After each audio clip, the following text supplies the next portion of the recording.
أعوذ بالله من الشيطان الرجيم.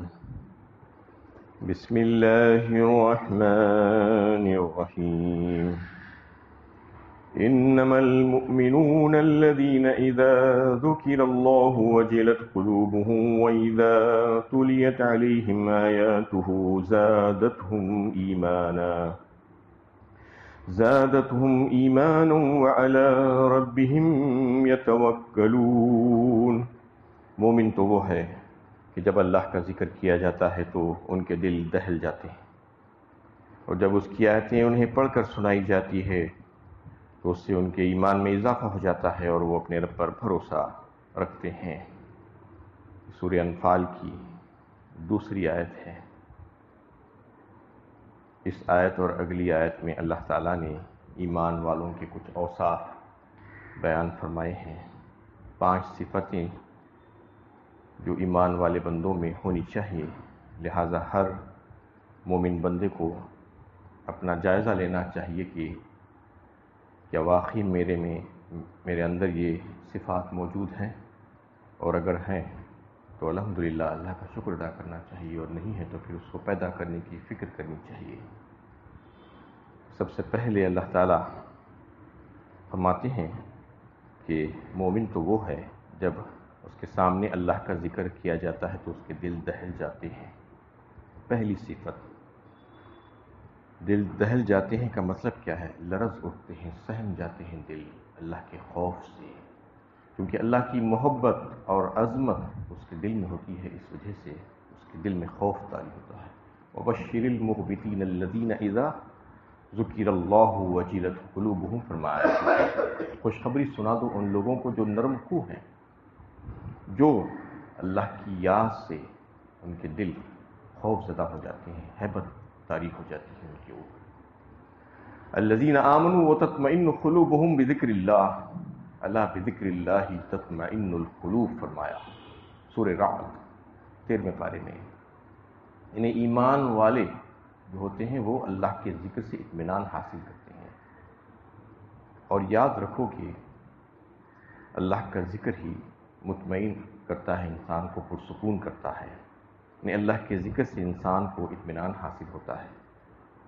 تو اس میں وہ مومن بندوں کی جو صفت کا جو تذکرہ آیا ہے کہ ان کے دل سہم جاتے ہیں، ڈر جاتے ہیں خوف کے مارے، تو وہ کون سا خوف ہے جس سے ان کے دل دہل جاتے ہیں؟ کیا وہ خوف درندوں اور جانوروں والا خوف ہے یا دشمنوں والا خوف ہے؟ نہیں، وہ خوف نہیں ہے یہ تو وہ خوف ہے جو کسی بڑی ہستی کے سامنے جانے سے آپ کے دل میں پیدا ہوتا ہے، اس کی عظمت کی وجہ سے، اس کی بڑائی کی وجہ سے۔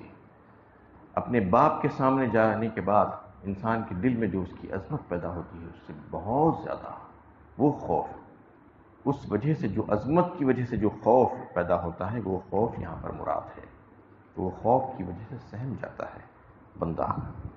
تو اس کا دوسرا نام تقویٰ بھی ہے۔ تقویٰ کسے کہتے ہیں آخر؟ بار بار تقویٰ کا ذکر آتا ہے، اور بار بار جہاں پر جنت کا ذکر آتا ہے، اہل جنت کا، تو وہاں پر متقی کی بات ضرور آتی ہے۔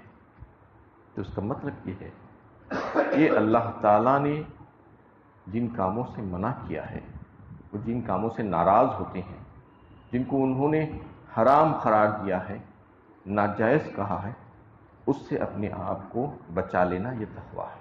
اصل تقویٰ یہی ہے کہ اللہ سے ڈر کر اللہ تعالیٰ نے جن کاموں سے ہمیں روک دیا ہے اس سے رک جانا، اور جن کاموں کے کرنے کا ہمیں حکم دیا ہے اللہ تعالیٰ کے ڈر سے وہ کاموں کو کرنا، یہی تقویٰ ہے۔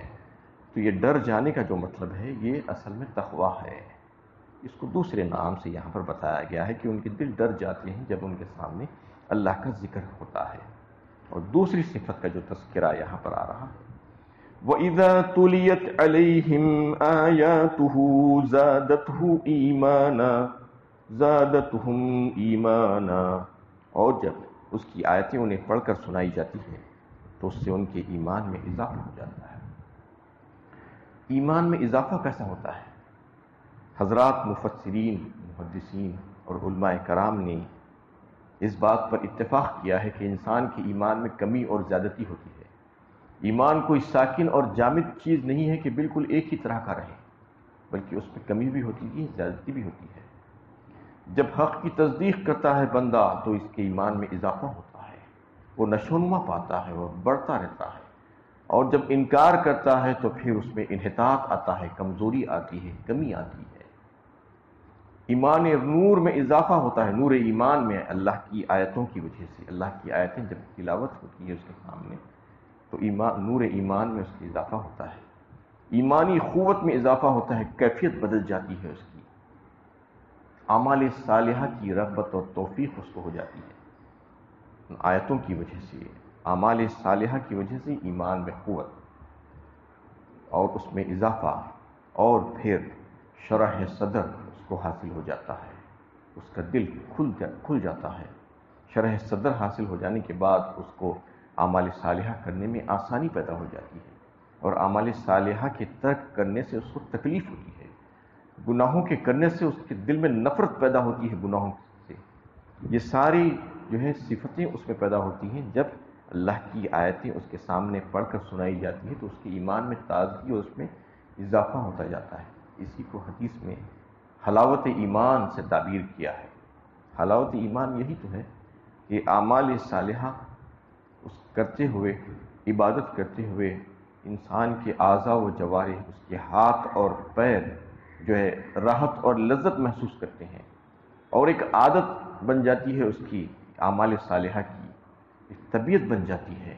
اعمال صالحہ کرنا اس کے لیے مشکل نہیں ہوتا اس وقت، جیسا کہ عام حالات میں انسان کو اعمال صالحہ بہت مشکل ہے، اچھے عمل کرنا کوئی آسان کام نہیں ہے، دل پر جبر کرنا پڑتا ہے۔ لیکن جب اس کو ایمان کی حلاوت ہو جاتی ہے، جب آیتوں سے وہ مزہ لینے لگتا ہے، اور وَإِذَا تُلِيَتْ عَلَيْهِمْ آيَاتُهُ زَادَتْهُمْ ایمانا، اس کے ایمان میں زیادتی ہو جاتی ہے، یہ کیفیت پیدا ہوتی ہے، یہ کیفیت مطلوب ہے ایک ایمان والے بندے کی، یہ بتایا گیا ہے۔ یعنی جب اس کے سامنے آیتوں کی تلاوت کی جائے تو اسے اعمال صالحہ کی ترغیب ہو اور اس کے ایمان میں زیادتی ہو۔ یہ کب پیدا ہوگی یہ کیفیت؟ یہ کیفیت اسی وقت پیدا ہو سکتی ہے جب اس کو بات سمجھ میں آئے کہ کیا سن رہا ہے اور کیا پڑھ رہا ہے، اللہ کی آیتوں میں کیا لکھا ہوا ہے، لیکن کیا بدقسمتی اور المیہ ہے کہ آج مسلمانوں کا حال کیا ہو گیا ہے۔ انہیں بلا مبالغہ کہا جا سکتا ہے کہ 99% مسلمان ایسے ہیں جن کو قرآن کا علم نہیں ہے، قرآن کے بارے میں وہ نہیں سمجھ سکتے کہ اللہ تعالیٰ نے اپنے کلام میں کیا لکھا ہے۔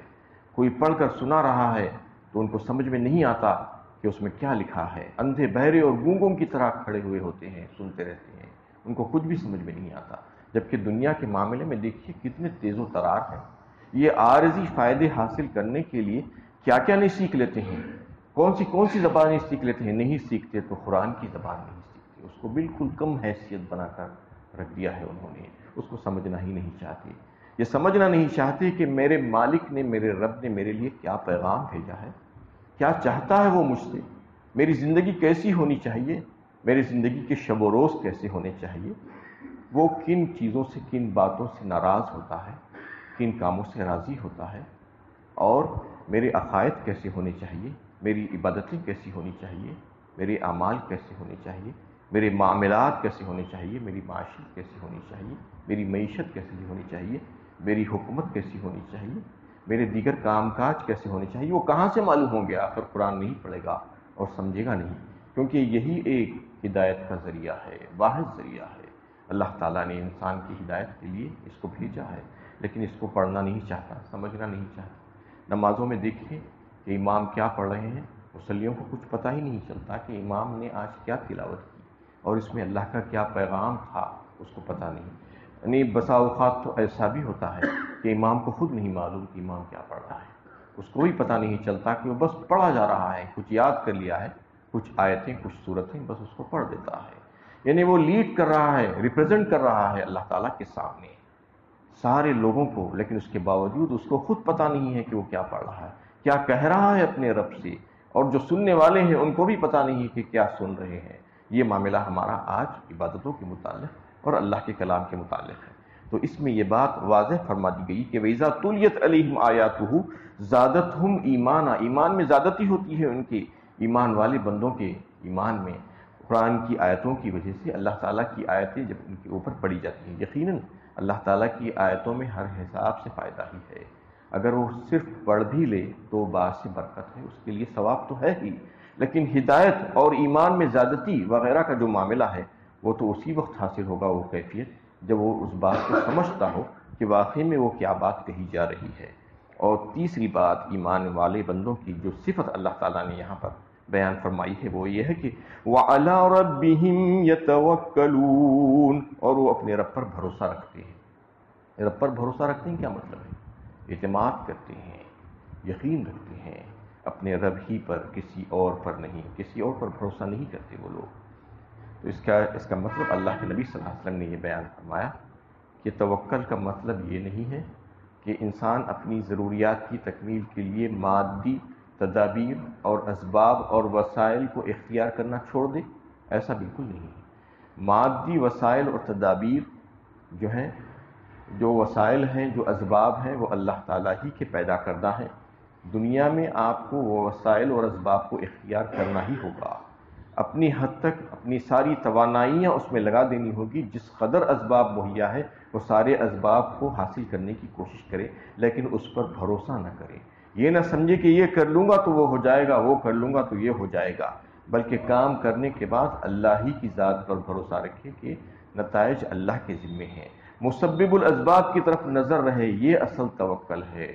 انہیں اللہ کے نبی صلی اللہ علیہ وسلم سے پوچھا گیا کہ گھوڑے کو باندھنا چاہیے یا چھوڑ دینا چاہیے اللہ کے بھروسے پر، تو کہا کہ پہلے باندھو، اس کے اوپر بھروسہ کرو، بعد میں توکل کرو۔